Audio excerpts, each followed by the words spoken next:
सोचो अगर कल सुबह मार्केट में न्यूज़ आए कि डॉलर का डोमिनेंस खत्म होने वाला है और दुनिया एक नई ग्लोबल करेंसी की तरफ बढ़ती जा रही है। आज सोशल मीडिया पर हर जगह एक ही शब्द घूम रहा है, ब्रिक्स करेंसी।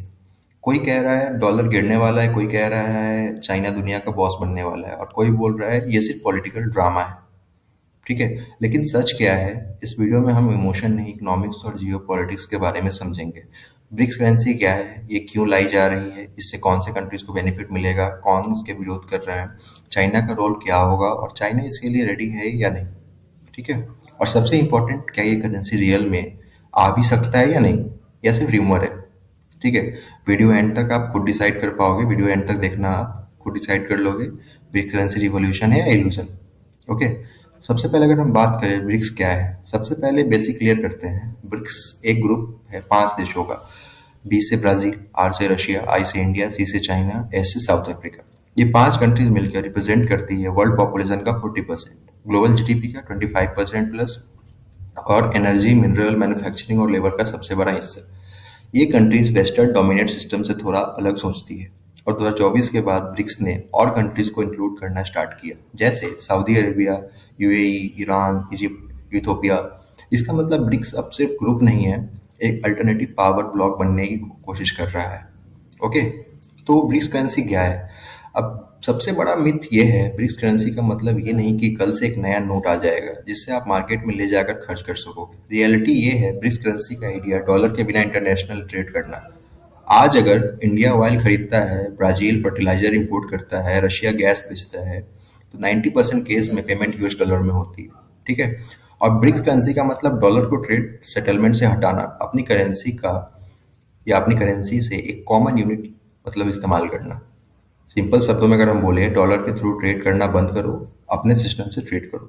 अब ब्रिक्स करेंसी क्यों लाया जा रहा है? इसका रीजन सिर्फ इकोनॉमिक नहीं, पावर मतलब पावर पॉलिटिक्स भी है। रीजन पहला अगर हम बात करें तो डॉलर का वेपनाइजेशन। यूएस डॉलर को वेपन की तरह यूज करता है, जैसे रशिया पर सैंक्शन, ईरान पर सैंक्शन, अफगानिस्तान का मनी फ्रीज कर देना।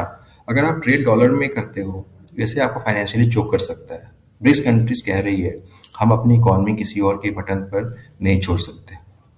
दूसरा रीजन अगर हम बात करें तो करेंसी रिस्क। डॉलर स्ट्रांग होता है, रिस्क करेंसी वीक हो जाती है, इंपोर्ट महंगा, इन्फ्लेशन बढ़ जाता है। इसलिए कंट्रीज चाहती है लोकल करेंसी में ट्रेड करे, एक्सचेंज रेट का रिस्क कम हो।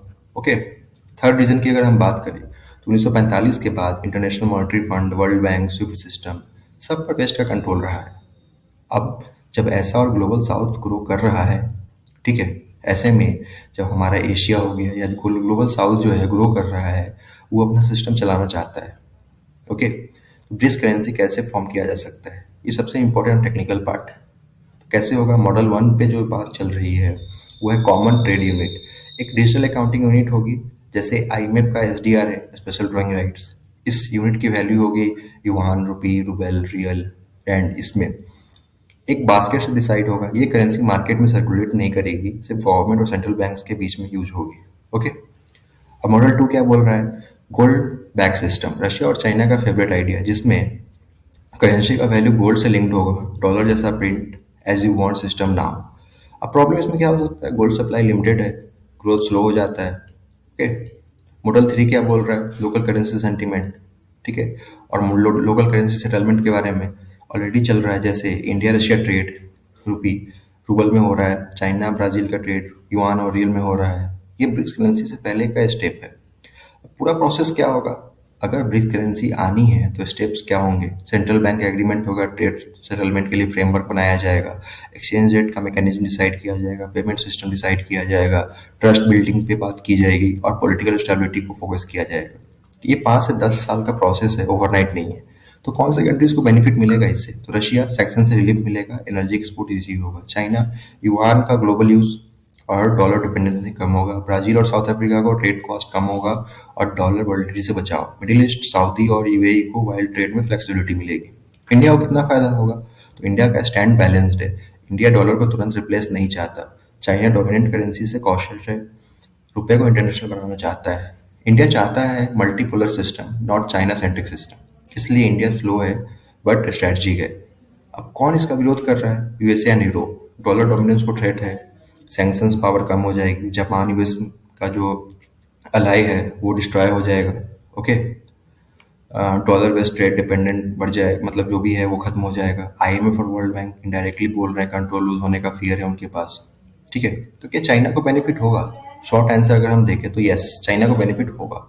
चाइना चाहता है युआन को डॉलर के लेवल पर लाना, फाइनेंशियल लीडरशिप, लेकिन प्रॉब्लम क्या है, युआन फुली कन्वर्टेबल नहीं है, कैपिटल कंट्रोल करता है, ट्रांसपेरेंसी इशू है। अगर ब्रिक्स करेंसी आई, चाइना को एडवांटेज मिलेगा लेकिन पूरा कंट्रोल नहीं मिलेगा।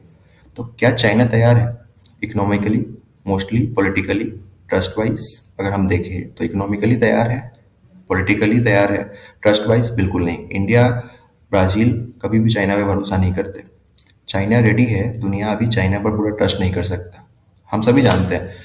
सो ब्रिक्स करेंसी कल नहीं आएगी, डॉलर को तुरंत रिप्लेस नहीं करेगी, लेकिन ये डॉलर का मोनोपोली का स्लो एंड हो सकता है। अब फ्यूचर में अगर हम देखें तो मल्टीपल करेंसीज आ सकती हैं, मल्टीपल पावर सेंटर्स होंगे, लिस्ट वेस्टर्न डोमिनेंस होगा, और ये सिर्फ करेंसी का गेम नहीं, पावर का गेम। ओके, सो अगर आपको वीडियो अच्छा लगा हो तो हमारे चैनल को लाइक कीजिए, सब्सक्राइब कीजिए, और ऐसे ही वीडियोस के लिए बने रहिए फिनिक्स फाइनेंस के साथ। Thank you so much.